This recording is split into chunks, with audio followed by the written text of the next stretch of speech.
Or I guess we're going to stay with Big Ben right now. Okay, Yep. we'll do that right now.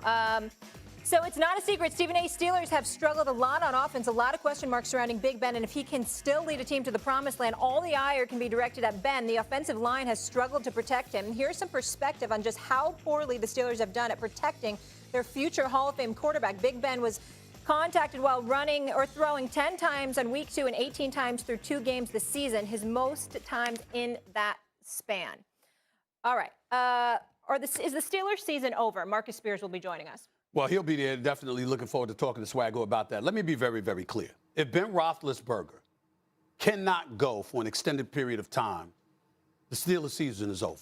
I'm just going to put it out there right now. You haven't looked that damn good to begin with. Let's just call it what it is. The Steelers offense has been anemic, to be kind. We know that Mike Tomlin has been coaching this team for 14 years. We know he's never had a losing season, but there's a first time for everything. And it'll be a first time this year because I'll be damned if I believe in Mason Rudolph. I never have. As a matter of fact, I'm looking forward to seeing Dwayne Haskins before I think about Mason Rudolph. I just ain't sold. And if Dwayne Haskins can't beat out Mason Rudolph, maybe he needs to think about another line of work. Because as far as I'm concerned, Mason Rudolph ain't the answer. Not for the Pittsburgh Steelers. Not based on what I've seen him do in his tenure as their perpetual backup quarterback. In the end, here's the bottom line.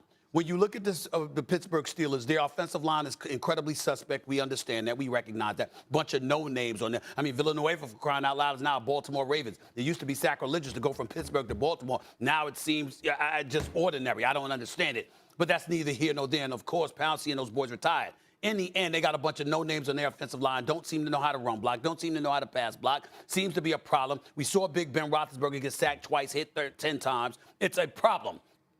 And I'm looking at the weapons that they have. And sorry, Chase Claypool and Juju Smith-Schuster and James Washington and Deontay Johnson and Eric Ebron. These are not slouches.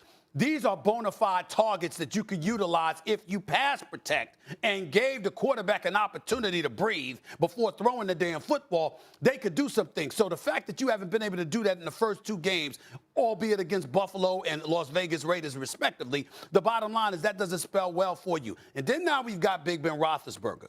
And so I look at it from the standpoint that if you don't have him available to go out there for you and ball, I don't see how you overcome this time around. Not with Cleveland and Baltimore looking the way they look. Not with Buffalo on the come up, despite the fact that you beat them in week 1. Not with New England relevant. Not with the Raiders relevant. Not with the Chiefs there and Tennessee. I just don't see it. As far as I'm concerned, if the Pittsburgh Steelers don't have Ben Roethlisberger, they've got no chance this season's over. Molly Q, you feel it? Do you feel it coming out of him? You feel it? You feel that emotion and that energy? I'm glad I'm not in New York right now because it is, I know it's thick in that studio right now. See, all the days that I've had to sit on here and hear about the Cowboys and their downfall, I kind of want to relish in this moment right now, but I'm not going to do it because I don't think their season is over. And I think here's something I'm about to say that might sound a little bit crazy to people, all right? I don't think Ben is done, but Ben is not supported like we've seen older quarterbacks be supported at this juncture in their career. The team is not set up in order for him to have success. Getting the ball out of your hands quick, like Mike Tomlin mentioned, that's not going to work for the Pittsburgh Steelers because teams are pressing up on all of their receivers. Everybody is playing close to the line of scrimmage because you have a quarterback that can't move. And Stephen A., you said something that I think everybody needs to pay attention to. If Mason Rudolph is the backup right now, they need to see what Dwayne Haskins can do. Because what Big Ben's problem is, without the offensive line and watching these past 2 weeks, Ben can't move. Ben can still throw. He can still put the ball where it needs to be put, but he cannot move. And when you're behind an offensive line and you have a quarterback that's immobile, that's a level of destruction in this league based on what defenses do now that is not set up for you to have success. Look, I'm not saying Dwayne Haskins is great, the greatest thing since sliced bread, but I know he can move. He can avoid some contact. Mason Rudolph can as well. The Pittsburgh Steelers, I'm going to take y'all back a couple years ago. Y'all remember when Big Ben was hurt and Stephen A. was on here pumping his chest, talking about Mike Tomlin, 8-8, Duck Hodges, and Mason Rudolph. And here is the thing I want people to understand, Stephen A., because I absolutely understand where you're coming from with your sentiments about the Pittsburgh Steelers. They need a quarterback back there that can move, boss. And that will help this football team. The thing that I'm more concerned about is TJ Watt. That's what I'm more concerned about, because coming into this season, they were hanging their hat on defense anyway. Yeah. But Mike Tomlin is still on that sideline.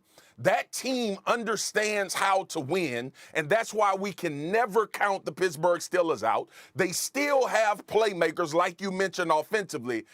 I'm sorry to say, but this situation is not conducive for Ben Roethlisberger to be their starting quarterback. It's more conducive for one of those guys backing them up that can get themselves out of harm's way. Well, the reason I disagree with you is because you're talking about system one. I'm saying the system would be irrelevant if you had an offensive line that could protect the quarterback. You really are deficient. You're so deficient at the offensive line position that the bottom line is you can't protect the quarterback, and that's compromising everything. Now, if you had a decent offensive line and we saw this offense looking this way, I would completely agree with you. I'm saying simply, Swagger, we don't know because you can't pass protect. And that's a problem. You can't run block. We know what Najee Harris can do. It ain't complicated to run the damn football. You either got it or you don't. And clearly Najee Harris coming out of Alabama definitely had it. So we know what he can bring to the table. The fact of the matter is the first 2 games of this season, you've had him running into a wall. Nobody is blocking for him. So that's problematic in and of itself. Do they need a more mobile quarterback? Sure. But that's only because that quarterback won't get hit as much because they'll be running for their life and they'll be a bit more evasive than Ben Roethlisberger instead of being a stationary target. And as a result, they won't absorb as much punishment. But it still doesn't change the reality. But we also, what I'm trying to explain to you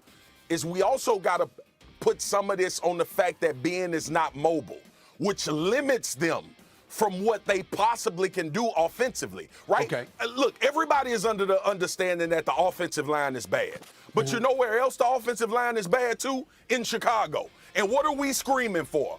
Put Justin Fields in so you can create an offense, you can have a philosophy, and potentially have a scheme to get your quarterback out of harm's way. You can do that pre-snap.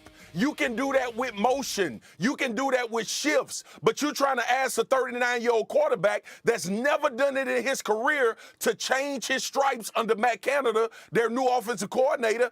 Look, Ben is a statue, bro. This offensive line is bad. In order to try to compensate for that in the NFL, you create schemes that moves your quarterback. And if Pittsburgh is going to be stubborn, right, like I think they've been anyway by not getting ahead of replacing Ben Roethlisberger or having someone. But if they're recognizing, I get all of the feelings in Pittsburgh. I understand all of that. We watched Peyton Manning behind a good offensive line in Denver win a Super Bowl. You know why? Because he was able to stand still and deliver the ball. That's not this situation. Well, hold on. Go ahead. Hold on for a second.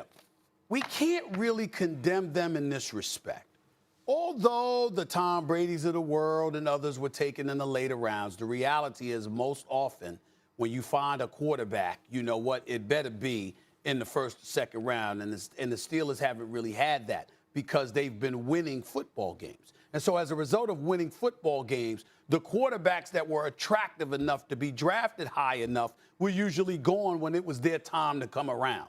So I can't completely condemn them for that because if it ain't available, it ain't available. What I will concede is that you've had enough time, considering Ben Roethlisberger's age, to invest in a quarterback that could replace him. You could have done that. And the fact that Mason Rudolph has been your backup for years doesn't move me at all. And so in that regard, I understand where you're coming from. I know that Ben, being the statue that he is, compromises them in all the ways that you articulated. I totally get that. But in the end, I'm looking at it from the standpoint that if Ben Roethlisberger cannot throw the football for you, cannot get out there on the field, and your response is Mason Rudolph, even though you picked up Dwayne Haskins, you essentially have 2 third stringers. That's what you have. And if that's what you got no shot. Now, we could bring up T.J. Watt. We could bring up Devin Bush. We could bring up Highsmith because him and T.J. Watt both had groin injuries. I don't understand that, but that is what it is. In the end, you got to be able to put some points on the board.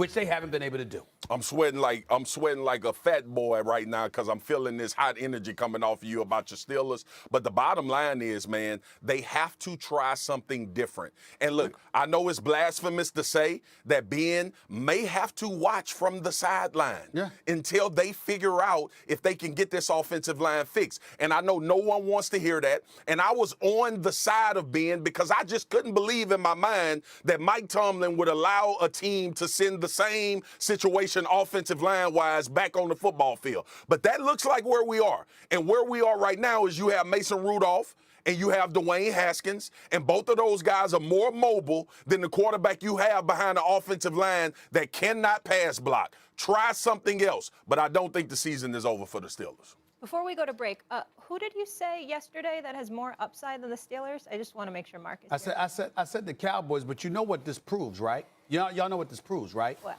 What it proves is that I'm real about my Steelers. I understand the dilemma that they're facing. See, I'm not delusional. I'm not nauseated. You understand? I'm not disgusting. I'm not the kind of things that I describe as the typical Cowboy fan. As a Steeler fan, I'm more realistic, and I will embrace the reality of their dormant situation at this particular moment in time. I'm willing to do that for now. Very proud of you. For It now. took you 2 weeks. All right, guys. Still to come on First Take, is Doc Rivers the reason why Ben Simmons wants out of Philly? The head coach joins us live in just a bit. Does he regret saying this? Doc, you think Ben Simmons